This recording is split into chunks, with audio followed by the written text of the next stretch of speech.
tanggal 22 November, namun pada saat diambil foto ini diambil pada saat tanggal 23 November di sekolah oleh temannya.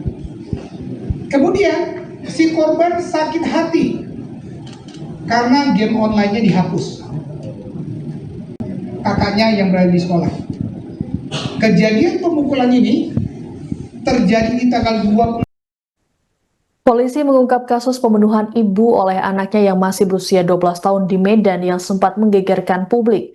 Setidaknya ada 3 motif yang mendorong bocah berinisial AL tersebut nekat melukai hingga menewaskan ibunya sendiri. Kapolres Tabes Medan Kombes Pol Jean Calvin Simanjuntak dalam rilis di Polres Tabes Medan pada Senin 29 Desember menjelaskan 3 motif yang mendorong AL nekat melukai ibunya. Yang pertama adalah kekerasan yang dilakukan korban terhadap kakak dan ayahnya yang diancam menggunakan pisau. Kedua, saat AL melihat kakaknya dipukuli menggunakan sapu dan ikat pinggang. Serta yang ketiga, sakit hati game online miliknya dihapus oleh korban.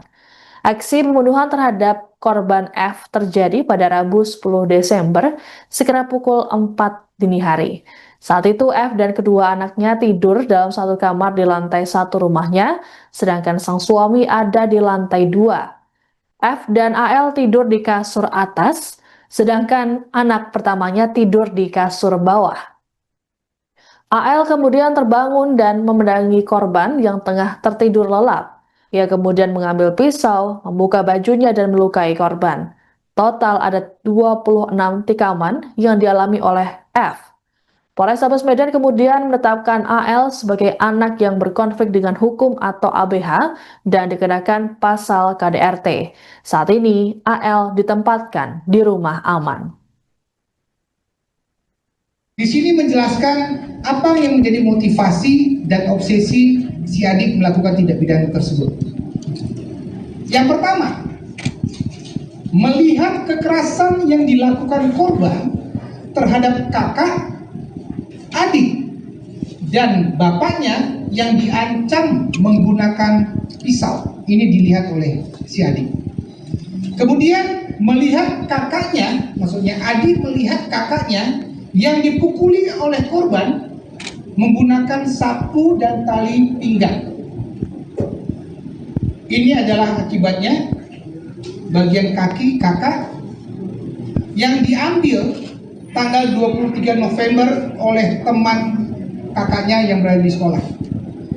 Kejadian pemukulan ini terjadi di tanggal 22 November, namun pada saat diambil foto ini diambil pada saat tanggal 23 November di sekolah oleh temannya.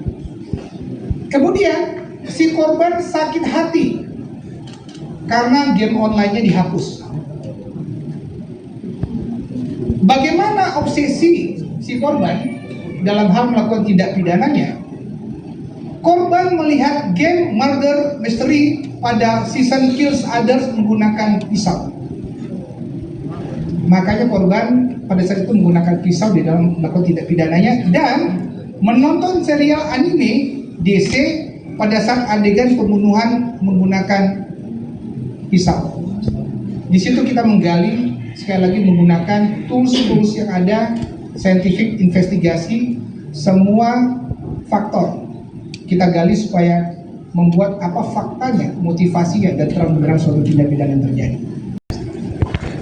Di sini kondisi korban masih hidup dan sempat meminta panggilan ambulans. Kemudian dari kakak, korban meminta minum dan minta didudukan. Di situ diberikan oleh kakak.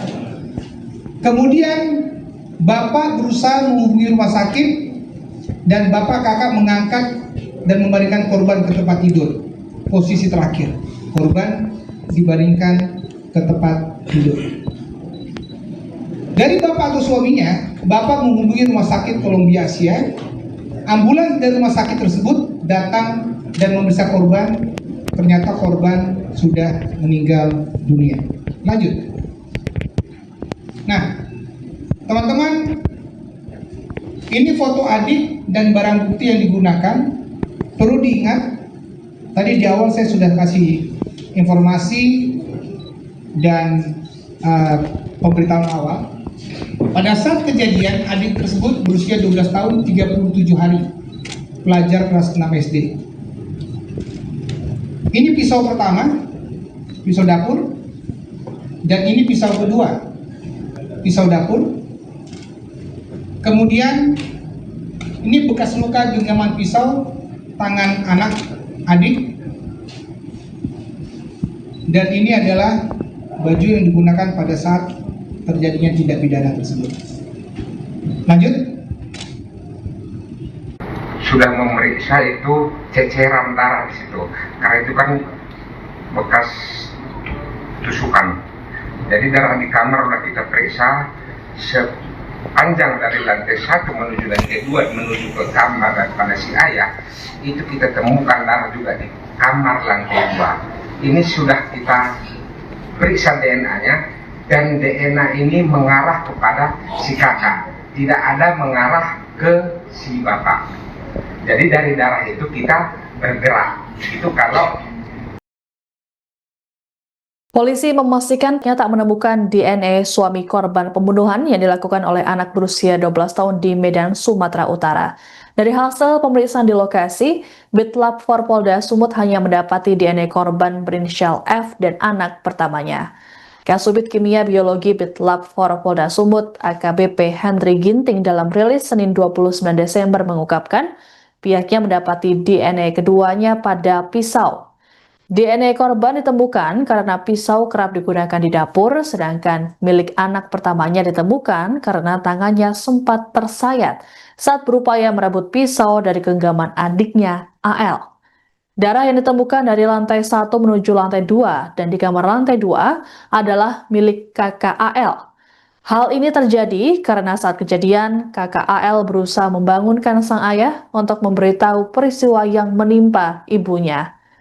Sementara itu, Kapolres Sabes Medan, Kombes Pol Jian Calvin Simanjuntak menjelaskan, pisau yang digunakan AL untuk melukai ibunya memang sudah ada di rumah untuk kepentingan dapur.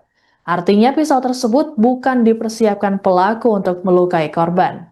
Suami korban saat kejadian langsung menghubungi rumah sakit saat mengetahui kondisi sang istri. Korban yang mengalami 26 tikaman itu kemudian dinyatakan meninggal saat ambulans datang.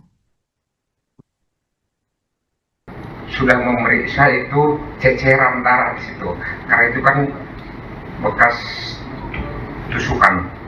Jadi darah di kamar sudah kita periksa sepanjang dari lantai 1 menuju lantai 2 menuju ke kamar daripada si ayah, itu kita temukan darah juga di kamar lantai 2. Ini sudah kita periksa DNA-nya, dan DNA ini mengarah kepada si kakak, tidak ada mengarah ke si bapak.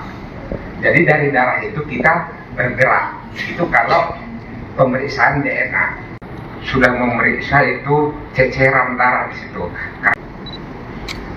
Perlakuan korban terhadap bapak, kakak, adik mengancam dengan menggunakan pisau. Pernah mengancam ketiganya dengan menggunakan pisau. Kakak sering dimarahi, dimaki, dipukul menggunakan sapu dan tali pinggang. Nanti ada gambarnya. Kemudian adik sering dimarahi dan dicubit. Adik terlintas berpikir untuk melukai korban, tetapi tidak ada kesempatan. Kemudian dari adik ABH, adik tiba-tiba terbangun dan memandangi korban yang tidur di sampingnya, semakin menimbulkan rasa marah. Adik mengambil pisau, membuka bajunya, dan melukai korban. Ditanyakan kepada adik, kenapa baju dibuka? Dengan alasan supaya tidak terkena apabila ada perlukaan-perlukaan yang ada yang menodai bajunya. Kemudian kakak terbangun dan merampas pisau, lalu membuangnya di dalam kamar sehingga adik mengambil pisau kecil, pisau kedua yang posisinya ada di dapur. Kemudian kakak berusaha menutup pintu sehingga pisau kecil yang dipegang adik terjatuh. Jadi pada saat adik keluar kamar ke arah dapur dan ingin masuk kembali menggunakan pisau kedua, terjadi tarik-menarik dengan kakak sehingga pisaunya terjatuh.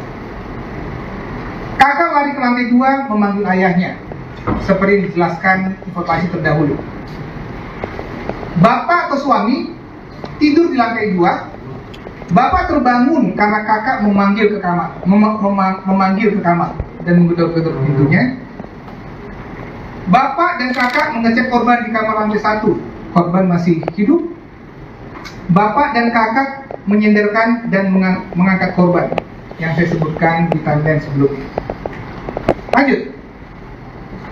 Nah, ini yang tadi adalah pada saat persiapan dan pada saat terjadi tindak pidana. Kalau ini terjadi pada saat paskanya terjadi tindak pidana, yaitu asumsinya jam 5 sampai dengan jam 5.30. Ini terus apa?